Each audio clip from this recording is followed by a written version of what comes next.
নমস্কাৰ।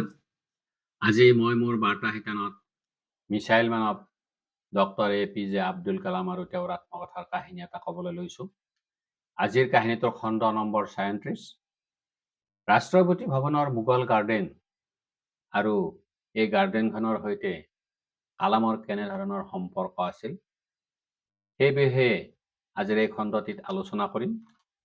কালামে তেওঁৰ আত্মকথাত কৈছে যে 1957 চনত মই ভাৰত ৰত্ন উপাধিৰে সন্মানিত হওঁ আৰু সেই দিনটোতে তেতিয়াৰে ৰাষ্ট্ৰপতি RK নাৰায়ণৰ জীয়ৰী চিত্ৰা নাৰায়ণে মোক মোগল গাৰ্ডেনত এপাক ফুৰাবলৈ লৈ গৈছিল।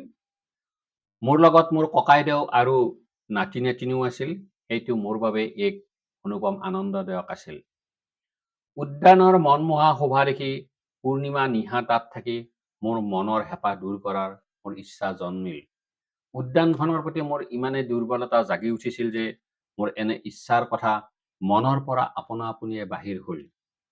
মোৰ এনে ইচ্ছাৰ কথাটো কেনেবাকৈ ৰাষ্ট্ৰপতি আৰু তেওঁৰ পত্নীৰ কাণতো পৰিলগৈ। তাৰ পিছতে মই তাত অনুষ্ঠিত চৰকাৰী ভোজমেলবোৰত যোগ দিয়াৰ সুবিধা লাভ কৰোঁ আৰু মাজে সময়ে ৰাষ্ট্ৰপতিৰ পৰিয়ালে মোক তাত থাকিবলৈ আমন্ত্ৰণ কৰিছিল। কিন্তু তেতিয়ালৈ মই কোনো ধাৰণাই কৰিব পৰা নাছিলোঁ যে সেই গাৰ্ডেনখনতে মই ৬০টাকৈ পূৰ্ণিমাৰ নিশা পাৰ কৰিব পাৰিম, অৰ্থাৎ ৫ বছৰ পূৰ্ণ কৰিব পাৰিম। আচলতে সেয়া মোৰ আছিল এক সৌভাগ্য। কালামে কৈছে মই ৰাষ্ট্ৰপতি পদত অধিষ্ঠিত হোৱাৰ পিছত বাগিচাখনতে মই বহুবাৰ বিদেশৰ পৰা অহা বহুবোৰ ৰাষ্ট্ৰপ্ৰধানৰ সৈতে একেলগে খোজ কাঢ়িছোঁ, একেলগে কথা বতৰা পাতিছোঁ।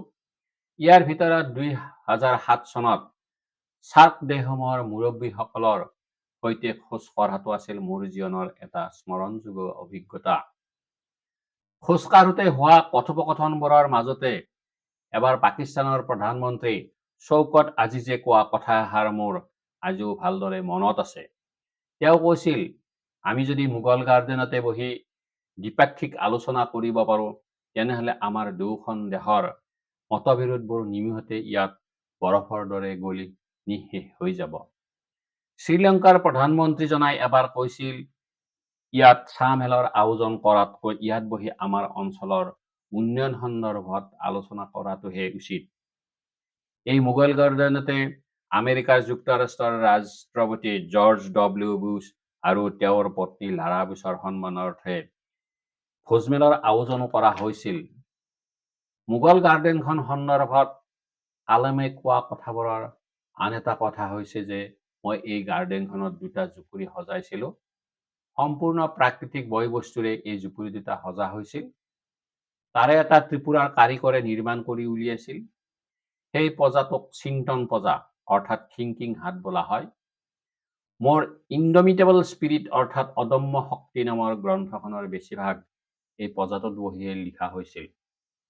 দ্বিতীয় পজাটোক অমৰ পজা অৰ্থাৎ ইমৰ্টেল হাৰ্ট বোলা হয়।